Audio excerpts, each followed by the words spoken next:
وَوَصَّيْنَا الْإِنسَانَ بِوَالِدَيْهِ حَمَلَتْهُ أُمُّهُ وَهْنًا عَلَى وَهْنٍ وَفِصَالُهُ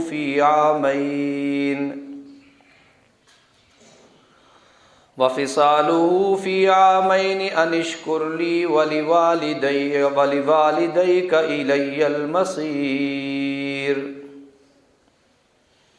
وَإِنْ جَاهَدَاكَ عَلَىٰ أَن تُشْرِكَ بِي مَا لَيْسَ لَكَ بِهِ عِلْمٌ فَلَا تُطِعْهُمَا وَصَاحِبْهُمَا فِي الدُّنْيَا مَعْرُوفًا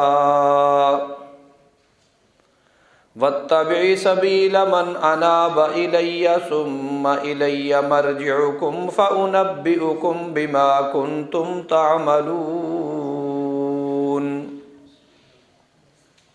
صدق اللہ العظیم وصدق رسولہ النبی الکریم ونحن على ذلك لمن الشاہدین والشاکرین والحمد للہ رب العالمین اللہم صلی علی محمد وعلى آل محمد کما صلیت علی ابراہیم وعلى آل ابراہیم انک حمید مجید اللہم بارک علی محمد وعلی آل محمد کما بارکت علی ابراہیم وعلی آل ابراہیم انک حمید مجید بسم اللہ الرحمن الرحیم قرآن مجید فرقان حمید سورہ لقمان، ان میں سے کچھ آیتیں، 2 آیتیں تلاوت کی ہیں، آیت نمبر 14 اور 15۔ دعا فرمائیں اللہ رب العزت اس کی صحیح تفسیر بیان کرنے کی توفیق عطا فرمائے۔ یہ سورت نبی علیہ السلام کے زمانہ مبارکہ سے پہلے گزرے ہوئے ایک شخص حضرت لقمان کے نام سے ہے۔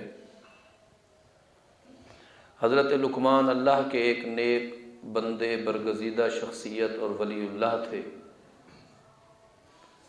اللہ رب العزت نے انہیں حکمت اور بھلائی، دانائی اتنی عطا فرمائی تھی کہ آج بھی لوگ حضرت لقمان کا نام بطور ضرب المثل لیتے ہیں۔ کوئی بہت زیادہ حکیم اور دانا ہو، حکیم سے مراد طبیب نہیں، حکیم اور شے ہے، طبیب اور شے ہے۔ حکیم کہتے ہیں ہر معاملے میں انتہائی حکمتوں والا، طبیب اسے کہتے ہیں جو جسمانی مرض پر علاج کر دے، طب سے مشتق ہے۔ تو آپ کو اللہ نے حکمتیں عطا فرمائی تھیں، اور حکمتوں کے متعلق رأس الحکمت مخافت اللہ، بہترین حکمت یہ ہے کہ بندے کے دل میں اللہ کا خوف پیدا ہو جائے۔ کوئی آدمی اپنے آپ کو حکیم اور دانا بینا سمجھے، لیکن اللہ کے خوف سے بالکل دور ہو اور اسے عاقبت آخرت کا کوئی ڈر نہ ہو، حساب کتاب سے اپنے آپ کو مبرہ سمجھے، تو یہ کوئی حکمت نہیں ہے۔ نبی علیہ السلام کے زمانہ مبارکہ میں مکہ میں ایک شخص تھا جو مکہ کے سرداروں میں شمار ہوتا تھا۔ رسول اللہ صلی اللہ علیہ وآلہ وسلم نے اس کے متعلق اور ایک اور شخصیت کے متعلق کعبہ بیت اللہ کا غلاف پکڑ کر، یعنی ملتزم پہ جا کے دعا فرمائی تھی، اللہم اعز الاسلام بعمر بن حشام او عمر بن الخطاب۔ اللہ 2 لوگ یہاں بڑے پڑھے لکھے، سمجھدار، بہادر ہیں، ان 2 میں سے اگر کوئی ایک کلمہ پڑھ لے تو لگتا ہے، یقین ہے کہ اللہ تعالیٰ ان کے ذریعے اسلام کو عزت بخش دیں گے۔ چونکہ حدیث پاک کے لفظ ہیں اللہم اعز الاسلام، اللہ اسلام کو عزت دے، اسلام کو غلبہ دے۔ ان 2 میں سے کسی ایک کے ذریعے اسلام کو عزت دے اور غلبہ دے۔ تو ان 2 میں سے ایک جو تھے حضرت عمر بن الخطاب رضی اللہ تعالیٰ عنہ۔ عمر بن خطاب رضی اللہ تعالیٰ عنہ صبح مسلمان ہو کے رسول اللہ صلی اللہ علیہ وسلم کی خدمت میں آ گئے۔ اللہ کے نبی کی دعا کیا ہو گئی؟ قبول ہو گئی۔ اگر کوئی شخص یہ کہے کہ صرف عمر کے اسلام لانے پر دعا قبول ہو گئی، تو اللہ کے نبی نے دعا یہ نہیں مانگی اے اللہ ان دونوں میں سے کسی ایک کو ایمان کی دولت دے دے۔ دعا کے الفاظ ہیں اللہ ان کی وجہ سے اسلام کو عزت دے دے۔ تو ان میں سے جو اسلام کی عزت اور غلبے کا سبب بنا وہ حضرت عمر بن خطاب رضی اللہ تعالیٰ عنہ تھے۔ اور کتنا غلبے کا سبب بنے، کتنی بلندی اور ترقی آپ کی برکت سے آئی۔ دنیا کے بہت سارے غیر مسلم قوتوں میں، خاص طور پر یہود و نصارہ میں سے بڑے بڑے مورخین نے لکھنا شروع کر دیا، اگر ایک بھی عمر ایسی صلاحیتوں والا امت میں اور پیدا ہوتا تو روئے زمین پر نہ یہودیت بچتی، نہ نصرانیت بچتی، نہ کفر بچتا، ہر جگہ میرے محمد کا دین پھیل چکا ہوتا۔ اتو بنتے انہیں کو لہات تو لو کنڈی دے، جزاک اللہ۔ تو اسی وہ دوسرا شخص جس کا نام رسول اللہ صلی اللہ علیہ وسلم نے لیا وہ عمر بن حشام تھے۔ عمر بن حشام کو لوگ ابو الحکم کہتے تھے، حکمتوں کا ذخیرہ، حکمتوں کا باپ، یعنی بڑا۔ ابو کا لفظ باپ کے لیے بھی ہوتا ہے، ابو کا لفظ اور نسبتوں سے بھی ہوتا ہے، جس طرح حضرت علی رضی اللہ تعالیٰ عنہ کا لقب مبارک ہے ابو تراب، مٹی کا باپ، یہ بھی باپ نہیں، اس سے والا، مٹی والا، یعنی منکسر المزاج، خاکسار۔ بالکل اسی طرح ایک صحابی رسول ہیں، وہ اپنے پاس روٹی کے چھوٹے چھوٹے ٹکڑے رکھتے تھے، جہاں بلی کو دیکھا تھوڑا سا اس کے آگے ڈال دیا، اور بلیاں بھی ان سے ایسی مانوس ہو گئیں، جہاں ان کو دیکھا پیچھے لگ گئی کہ یہاں سے تو روٹی کا ٹکڑا ضروری ملے گا۔ تو وہ جہاں سے گزرتے تو بلیاں ان کے ساتھ ہوتی ہیں۔ تو رسول اللہ صلی اللہ علیہ وسلم نے ان کی بلیوں سے اس محبت کو اور بلیوں کی ان سے اس محبت کو دیکھ کے فرمایا کہ تو ابو ہریرہ ہے، بلیوں کا باپ، بلیوں والا ہے۔ یہ بھی صحابی رسول ہیں۔ تو خیر، اسے لوگ، عمر بن حشام کو لوگ ابو الحکم کہتے تھے، حکمتوں والا، لیکن اس کے پاس اور حکمتیں ہوں گی، اللہ کا خوف نہیں تھا۔ تو اللہ کے نبی نے ارشاد فرمایا یہ ابو الحکم نہیں، یہ ابو جہل ہے، یہ ابو جہل ہے، اور وہ اپنے اصل نام سے نہیں پہچانا جاتا۔ اب اس کا نام جب بھی لیتے ہیں اسلام دشمنی میں تو ابو جہل کہہ کر لیتے ہیں کہ یہ ابو جہل ہے۔ تو بہرحال حکمتیں بہترین چیز ہیں، اللہ جسے عطا فرما دے۔ اور پھر حکمتیں دو طرح کی ہیں، ایک ہیں دنیا کے معاملے کی حکمتیں، کپڑا کون سا پہننا ہے، کون سا خریدنا ہے، خوراک کیا کھانی ہے، کیا پکانا ہے، عمارت کیسی بنانی ہے، شادی پہ کیا اخراجات کرنے ہیں، فوتگی پہ کیسا کرنا ہے، دوستوں سے کیا برتاؤ کرنا ہے۔ ایک ہے دنیاوی ہماری ضرورتیں، اور ایک ہے دین کی تفقہ، دین کا غور و خوض، دین کی سوچ، دین کا فکر۔ حدیث مبارکہ میں اللہ کے نبی ارشاد فرماتے ہیں وَمَن يُرِدِ اللَّهُ بِهِ خَيْرًا، اللہ جس کے ساتھ بھلائی کا ارادہ کرتے ہیں يُفَقِّهُ فِي الدِّينِ، اسے دین کی سوجھ بوجھ عطا کر دیتے ہیں، پھر وہ ہر کام میں دین کو سامنے رکھتا ہے۔ ایک وہ ہے وہ سوچتا ہے کہ کھانا پینا کیا ہے، دوسرا وہ سوچتا ہے کہ حلال حرام کیا ہے۔ جس کے ذہن میں صرف کھانے پینے کے ذائقے محفوظ ہیں وہ حلال و حرام کی طرف دھیان کم دیتا ہے، جسے حلال و حرام کا چنتا ہے وہ روکھی کو بھی اپنے لیے غنیمت سمجھ کے قبول کر لیتا ہے کہ بھی میں ایسی تازہ روٹی کا کیا کروں جو میرے پاس جائز ذریعے سے نہیں آتی، میں ایسے ذائقے دار چیز کہاں سے ڈھونڈوں جو میرے پاس حلال کے ذریعے نہیں آتی۔ پھر وہ گٹھلیوں کو بھگو کر، کھجور کی گٹھلیوں کو بھگو کر ان کا پانی پی لینے کو بھی اپنے لیے شرابن طہورا سمجھتا ہے۔ حضرت علی رضی اللہ تعالیٰ عنہ کے پاس ایک آدمی ملنے آیا، آپ اس وقت خلیفۃ المسلمین امیر المومنین تھے رضی اللہ تعالیٰ عنہ۔ اس نے آ کر آپ کے فرزندوں سے عرض کیا کہ مجھے امیر المومنین سے ملنا ہے، وہ غالباً نہیں پہچانتا ہوگا۔ تو حضرت حسن حضرت حسین رضی اللہ تعالیٰ عنہ عاقل بالغ سمجھدار انسان تھے اور نبوت کے تربیت یافتہ تھے۔ انہوں نے کہا آپ بیٹھ جائیں، ابھی ہم آپ کو ملواتے ہیں، کھانا کھائیں گے؟ تو انہوں نے کہا، آنے والے مہمان نے، جی مجھے کھانا بھی مطلوب ہے، میں نے کھانا ہے۔ تو گھر سے زیتون کا تیل لے آئے اور تازہ روٹی لے آئے اور ایک تشت میں رکھ کے آگے پیش کی۔ تو مسجد کے کسی ایک کنارے میں وہ بیٹھ کر کھانے لگا۔ اس نے دیکھا کہ ایک اور شخص درویش منش بیٹھا ہے اور اس کے پاس روکھی اور سوکھی روٹی کے چند ٹکڑے ہیں، وہ پانی میں بھگوتا ہے، جس طرح ہم بسکٹ وغیرہ چائے میں ڈبو دیتے ہیں، وہ ڈبوتا ہے، تھوڑے وہ نرم ہو جاتے ہیں، پھر وہ سوکھی ہوئی روٹی چباتا ہے اور چبا چبا کے اسے نگل رہا ہے اور اوپر سے پانی پی رہا ہے۔ تو اس مہمان نے سمجھا کہ میں کیوں نہ ان کو بھی دعوت دے دوں۔ میزبان سے اجازت لی ان شہزادگان جنت سے، اگر آپ اجازت دیں تو میں ان بزرگوں کو بھی ساتھ شامل کر لوں اس کھانے میں، اپنے کھانے میں، یہ تو بڑا پرتکلف کھانا ہے۔ تو وہ مسکرا دیے۔ انہوں نے کہا یہی وقت کے امیر المومنین حضرت علی رضی اللہ تعالیٰ عنہ ہے، یہ علی رضی اللہ تعالیٰ عنہ ہے۔ کھانوں میں احتیاط، پہننے میں احتیاط، بولنے میں احتیاط، یہ تفقہ فی الدین کے بعد بندے کو آتا ہے، جس میں دینداری اتنی پرنٹ ہو جائے، اتنی نقش ہو جائے، اتنی اس کے دل و دماغ میں داخل ہو جائے کہ ہر قدم سے پہلے اسے پرکھے کہ یہ قرآن کے خلاف تو نہیں، یہ پیغمبر کے فرمان کے خلاف تو نہیں، یہ بزرگوں کی ترتیب کے خلاف تو نہیں، اور جو منہ میں آئے کہہ دے، جو سامنے آئے کھا جائے، جو پہننے کو ملے بس جی چاہے اسے پہن لے، نہ اوڑھتے وقت، نہ پہنتے وقت، نہ سوتے پیتے کھاتے پیتے وقت، نہ سوتے جاگتے وقت کوئی احتیاط برتے، تو ایسا شخص پھر نولہ ما تولی، اللہ فرماتے ہیں ہم اس کی رسی ڈھیلی کر دیتے ہیں، وَنُصْلِهِ جہنم، پھر اسے جہنم میں پھینک دیں گے۔ میرے ساتھیوں، ہمیں اس کا اہتمام کرنا ہوگا۔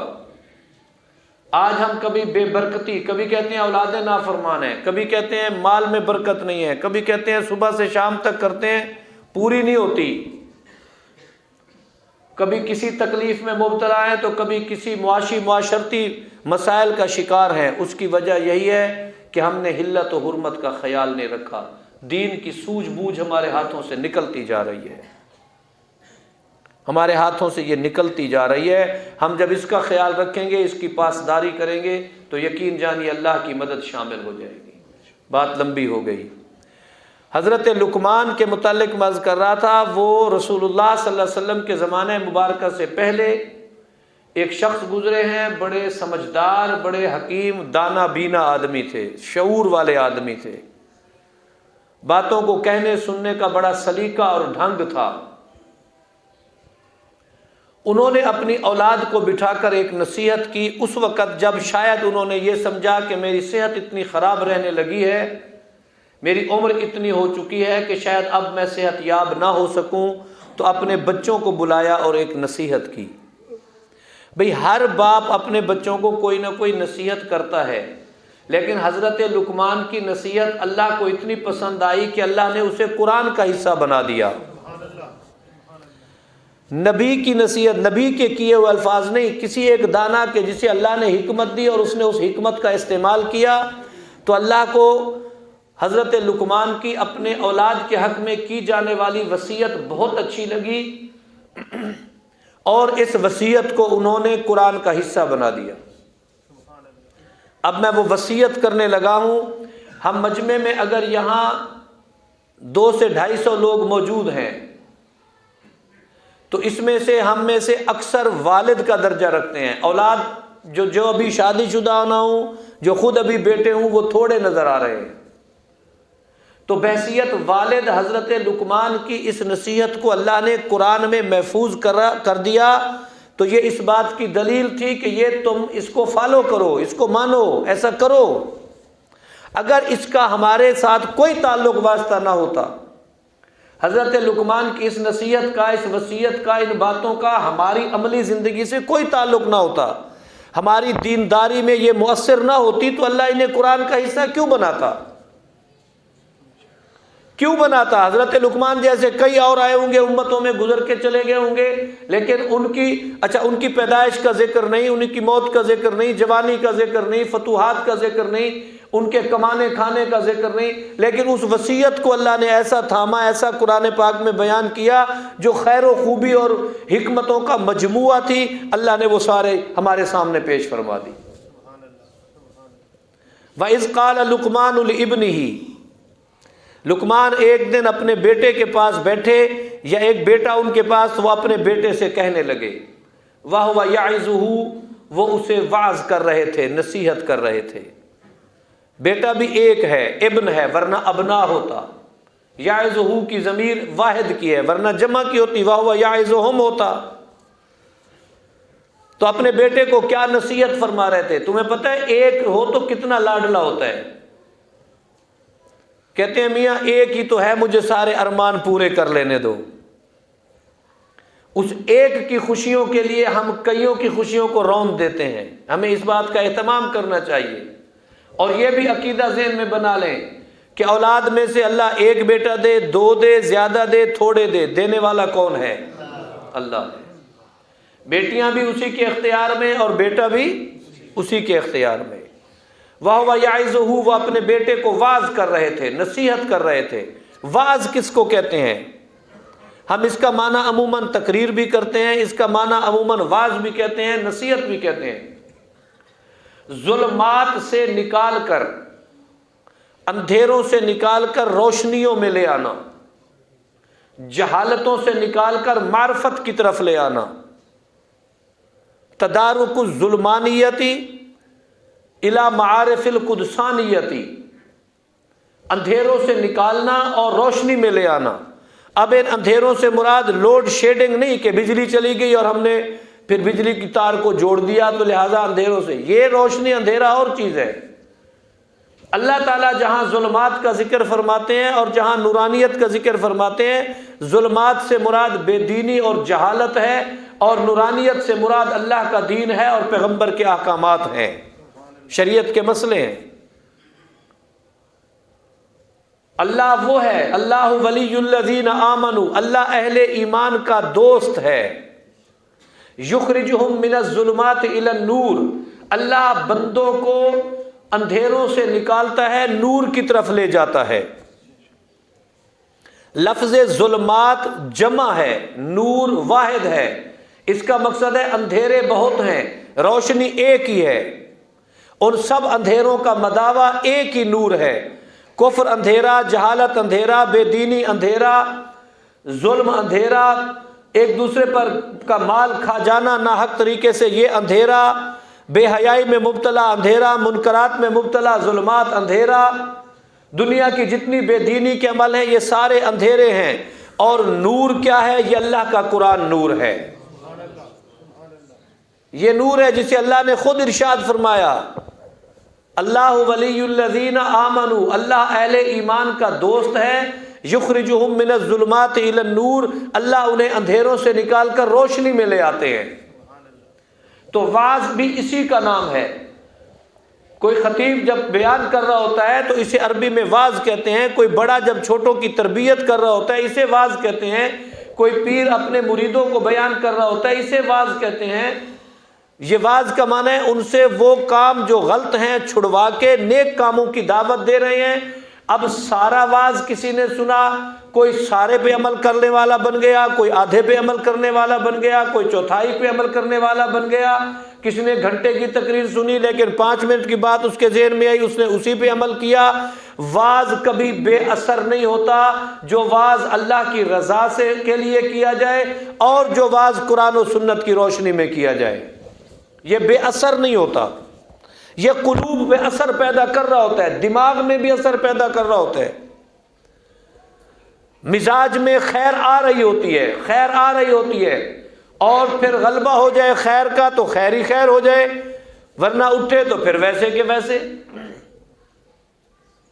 تو بہرحال وَهُوَ يَعِظُهُ، وہ اپنے بیٹے کو نصیحت کر رہے ہیں، واعظ کر رہے ہیں، اور واعظ میں کیا فرماتے ہیں؟ یا بنیا، اے میرے بیٹے، لا تشرک باللہ، میرا واعظ نمبر 1، اہم ترین ضابطہ جو میں تجھے دے رہا ہوں اور جو اصول تجھے سمجھا رہا ہوں وہ عقیدہ ہے. خیال کرنا میں اگر دنیا سے چلا جاؤں یا زندہ رہوں، لا تشرک باللہ، اللہ کے ساتھ شرک نہ کرنا، اللہ کے ساتھ کسی کو شریک نہ ٹھہرانا. میں ایک بات تحدیث بن نعمت کے طور پر کہتا ہوں. ایک آدمی بوڑھا تھا، اس کے بچوں میں چھوٹا چھوٹا اختلاف چل رہا تھا. اپنے باپ کی پیرانہ عمری کو دیکھ کے یا اسباب کے درجے میں اس کی موت قریب دیکھ کے، اب کبھی یہ کمرہ میرا تو یہ تیرا، یہ روپے میرے تو وہ تیرے، گاڑی پہ جھگڑا، کبھی چھوٹی چھوٹی وہ باتیں والد سن رہا تھا.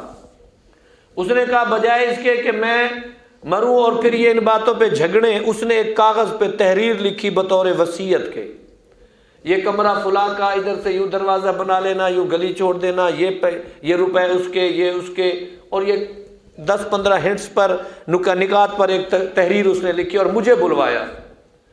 بیٹا میرے پاس آؤ، میرا ایک کام ہے. میں گیا تو مجھے کہنے لگا میرے بچوں میں یوں جھگڑا وگڑا ہو رہا ہے، تو میں ان کو کچھ اتحاد و اتفاق کی بات بھی سمجھانے لگا ہوں، کچھ اپنے مال کی وصیت کرنے لگا ہوں. میں کہتا ہوں کہ آپ اس دوران موجود رہیں، میری وصیت آپ پڑھ دیں اور ان کو ٹھنڈا بھی کریں. اس نے وصیت میرے سامنے رکھی، میں نے یہ ساری باتیں اس میں دیکھی، کمرہ ہے، مکان ہے، زمین ہے، سونا چاندی ہے، گاڑی ہے، ان کا ذکر ہے، اور کوئی چیز مجھے ایسی نظر آئی. میں نے کہا جی آپ اگر اجازت دیں تو آپ کی وصیت میں کچھ اضافہ کر دوں. تو فرمانے لگے ضرور کریں، اگر مناسب ہے آپ کر دیں. میں نے کہا آپ نے جو شیک نمبر 1 لکھی ہے میں نے اس کے اوپر وہ لکھنا ہے. کہتے لکھ دو. میں نے سورہ لقمان کھولی اور حضرت لقمان علیہ السلام کی اس واعظ و نصیحت میں سے چند باتیں لکھی جن میں اوپر لکھا بیٹا میرے مرنے کے بعد خیال کرنا، نہ جیتے جی نہ میرے مرنے کے بعد اللہ کے ساتھ کسی کو شریک نہ ٹھہرانا. یقین جانیے اس نے میرے ہاتھوں کو پکڑ کے اتنا چوما. وہ ایک مسجد کا خطیب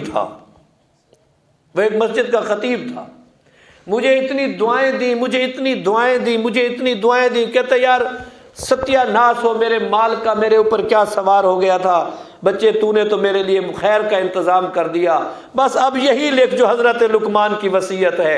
اس میں مال کے حلال کا تذکرہ بھی موجود ہے، اس میں اخلاق کا تذکرہ بھی موجود ہے، اس میں محبتوں کا تذکرہ بھی موجود ہے. آپ اس کو پڑھنا، آپ کے ذمہ لگا رہا ہوں. سورہ لقمان ہے، پارہ نمبر 21 ہے، 33 آیتوں کی مختصر جی صورت ہے. اس کو پڑھ لینا، ورنہ آپ ان کی حضرت لقمان کی وصیت ہی کو پڑھنا چاہیں تو آیت نمبر 13 سے یہ شروع ہو رہی ہے. تو حضرت لقمان نے سب سے پہلی نصیحت کیا کی اپنے بچے کو؟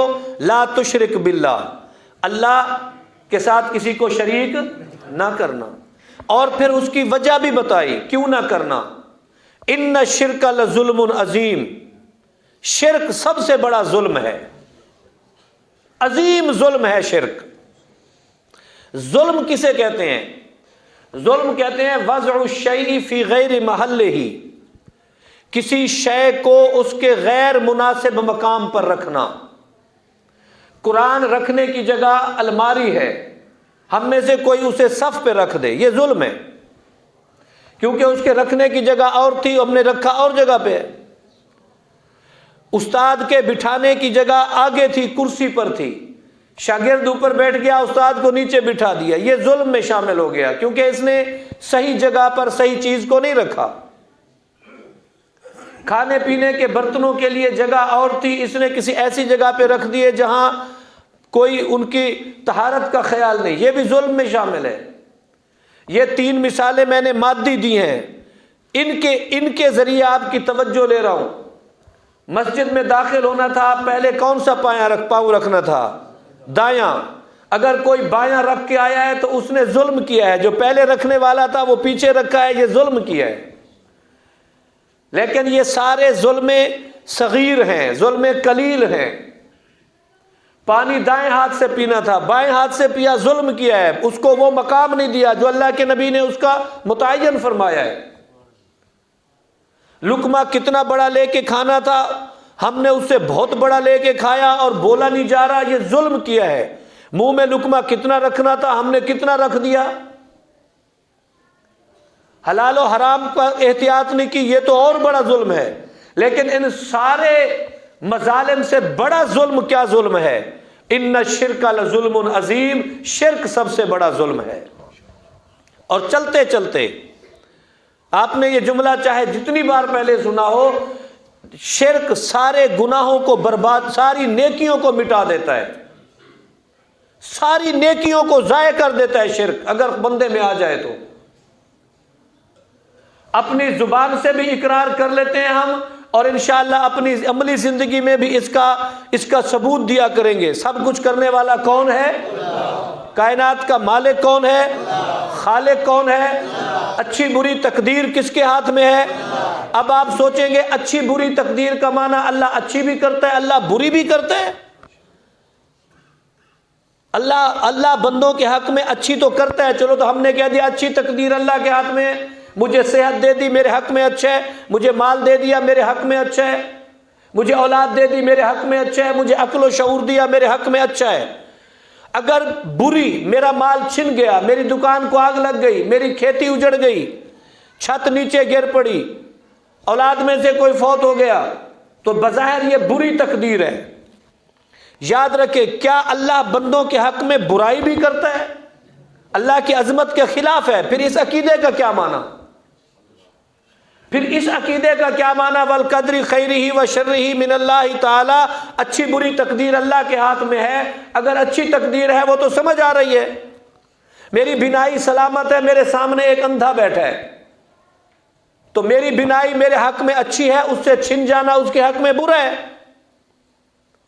تو اچھی بری کا معنی یہ ہے جسے ہم برا سمجھتے ہیں، عقیدہ بنا لیں، اللہ بندے کے حق میں برا، جسے نابینا رکھنا ضروری سمجھا اسے نابینا رکھا، جس کے حق میں گونگا بننا بہتر تھا اسے اللہ نے گونگا کر دیا، جس کے حق میں گورا بننا بہتر تھا گورا کر دیا، جس کے حق میں کالا بننا بہتر تھا کالا کر دیا، جسے امیر بنانا بہتر تھا امیر بنا دیا، غریب بنانا بہتر تھا غریب بنا دیا۔ غریب تو سمجھے گا میرے حق میں برا ہے، میرے بھائی کے حق میں اچھا ہے، وہ مالدار ہے میں غریب ہوں، ایک ہی باپ کے بیٹے، ایک ہی محلے کے محلے دار، ایک ہی خاندان کے لوگ ہیں، وہ امیر میں غریب۔ یاد رکھے، برا کوئی غریب، کوئی رنگ کا کالا، کوئی قد کا چھوٹا، کوئی ایسا شخص اللہ کو اپنے حق میں یہ نہ سمجھے کہ اللہ نے میرے حق میں برا کیا، بلکہ اللہ کا ہر فیصلہ بہتر ہے۔ جسے ہم برا سمجھیں وہ بھی ہمارے حق میں بہتر ہے، جو اچھا ہے وہ بھی ہمارے حق میں بہتر ہے۔ ان الشرک لظلم عظیم، شرک ظلم عظیم ہے۔ تو اس لیے میں نے کہا یہ ہم اس عقیدے کو دوہرا رہے تھے۔ تو اچھی بری تقدیر کا مالک کون ہے؟ یعنی ہمارے حق میں جو ہوا ہم نے اگر اچھا سمجھا وہ بھی کس نے کیا؟ جو ہمارے حق میں ہوا ہم نے اس میں نقصان سمجھا، برا سمجھا، وہ بھی کرنے والا کون ہے؟ تو اس کے لیے بھی کسی سے لڑنے جھگڑنے کی ضرورت نہیں۔ اچھائی کا کریڈٹ اپنے کھاتے میں، دکان پہ نفع بہت ہو گیا، میں بڑا چالاک تھا، میں بڑا سیانا تھا، میں بڑا محنتی تھا، کاروبار سے برکت آ گئی، کھیت بہترین ہو گیا، دیکھا کیسی کاشت کی، وقت پہ کتنا بیج کتنا اچھا لایا تھا میں، کتنی میں نے اس کی آبیاری کتنی وقت پہ کی، وہ میرا کھاتا۔ اور اگر نقصان ہو گیا اللہ کی مرضی، یار اب ہم کیا کریں؟ خیر اپنے حق میں اور شر اللہ کے حق میں۔ کل یعمل، ہر کام جو بھی ہوتا ہے علی شاکلتہ، اللہ کے حکم سے ہوتا ہے، تو ہماری بھلائیوں کا بھی مالک اللہ ہے، اور وہ کام جسے ہم اپنے حق میں بھلائی نہیں سمجھتے برائی سمجھتے ہیں اس کا مالک بھی کون ہے؟ تو شکرانہ بھی اللہ کا ہونا چاہیے۔ شکرانہ بھی، بچہ جوان ہو رہا ہے، ماں باپ کا دل ٹھنڈا ہو رہا ہے، شادی کا وقت آ گیا، تو اب شکرانے کی کیفیت ہے کہ اس نعمت سے بچہ مالا مال ہونے لگا ہے، تو شکرانہ کیا کرنا ہے؟ وہ سارے کام جو شریعت کے خلاف ہیں، یہ بھی ہم نے شکر کا غلط استعمال کیا، یہ بھی ظلم ہے۔ تو خیر باتیں لمبی ہوتی جا رہی ہیں، ذہن میں رکھ لو، ان الشرک لظلم عظیم۔ اب حضرت لقمان نے دوسری بات کیا کی؟ وَوَصَّيْنَا الْإِنسَانَ بِوَالِدَيْهِ، اللہ تعالیٰ فرماتے ہیں ہم نے انسان کو وصیت کی ہے اپنے والدین کے حق میں کہ والدین کے ساتھ حسن سلوک سے پیش آئیں۔ والدین کون ہوتے ہیں؟ ماں اور باپ کے ساتھ حسن سلوک سے پیش آئیں۔ حدیث پاک میں ہے، رسول اللہ صلی اللہ علیہ وسلم سے کسی نے پوچھا ان دو میں سے زیادہ حق میرے اوپر کس کا ہے؟ تو آپ نے وہ حدیث پاک سنی ہوگی، تو آپ نے کس کا حق پہلے فرمایا؟ ماں کا۔ پھر کس کا حق ہے؟ پھر ماں کا۔ پھر کس کا حق ہے؟ ماں کا۔ تیسری مرتبہ فرمایا باپ کا حق ہے۔ اللہ رب العزت نے بھی یہاں فرمایا وَوَصَّيْنَا الْإِنسَانَ بِوَالِدَيْهِ، ہم ان دونوں کے متعلق تمہیں نصیحت کر رہے ہیں، ان کا خیال رکھنا۔ اور پھر خصوصیت کے ساتھ ماں کا ذکر فرمایا، حملتہ امہ وہنن علی وہن، یہ ماں تمہیں بوجھ در بوجھ اٹھائے پھر رہی ہوتی ہے، یہ اس کی مدت حمل ہے۔ حمل کے دوران تمہیں کس بوجھ سے ماں اٹھاتی ہے، اس کا اندازہ وہ ماں ہی لگا سکتی ہے۔ ایک لطیفہ آپ کو سنوں۔ ایک مرتبہ ایک عورت کو بچہ ہوا، اور وہ کھانے کے بعد عموماً عورتیں جب بچہ جن لیتی ہیں تو پھر ان کو لیے ایک اچھی کوئی خوراک کا انتظام کیا جاتا ہے، کوئی بادام گھی یہ وہ، چلو بھائی اسے کمزور ہوگی بیچاری۔ تو ایک آدمی بیٹھا اپنی کسی گھر کی خاتون سے مذاق کر رہا تھا، دیکھو ہاں بال جنے دیو والا بدام ہی کھندو گھیو پینے پیو، وہاں کہ ایک تو جڑے ہاں پتہ لگ پویا، ایک تو جنتا تیرا پتہ بھی لگ جاتا کیسے جنے جاتے۔ وہنن علی وہنن، موت کے قریب سے ہو کر بیچاری واپس آتی ہے، اور اسی لمحے ابھی اسی کرب سے گزر رہی ہوتی ہے، اسے کوئی کہہ دے بچہ ہوا ہے تو بس وہیں اس کی باچیں خوشی کی وجہ سے کھل جاتی ہیں، اور اس کے سارے غم اسی بچے کی خبر پر ہی ختم ہو جاتے ہیں کہ اللہ نے مجھے بیٹا دے دیا، غم بھول جاتی ہے سارے۔ پھر فرمایا وَفِصَالُهُ فِي عَامَيْنِ، 2 سال تمہیں دودھ پلاتی ہے، مدت رضا آ گئی اس میں۔ أَنِشْكُرْ لِي وَلِوَالِدَيْكَ، میرا بھی شکر ادا کر اور اپنے والدین کا بھی شکر ادا کر۔ اللہ نے ہمیں اس بات کی نصیحت فرمائی اور پابند فرمایا۔ دنیا میں ہمارا خالق مالک بنانے والا اللہ ہے، اور اسباب کے درجے میں دنیا میں ہم آئے اپنے والدین کے ذریعے سے۔ اب کے بھی فرما بردار رہو اور رب کے بھی فرما بردار رہو۔ الی المصیر، تم سب کو لوٹ کر میری طرف آنا ہے۔ اچھا دیکھیں، سب کو لوٹ کر میری طرف آنا ہے، بات تو چل رہی ہے ماں باپ کی خدمت کی، اور پھر آگے اللہ نے فرمایا تمہیں لوٹ کر میری طرف آنا ہے۔ آپ سمجھ گئے ہوں گے کہ اللہ رب العزت کیا فرمانا چاہ رہے ہیں۔ کوئی میرے ساتھ اگر تیکھی بات کر لے تو میں اسے کہوں اچھا بیٹا تو نے میرے پاس آنا ہے، مقصد ہے میں تیری اس تیکھی بات کا حساب لوں گا۔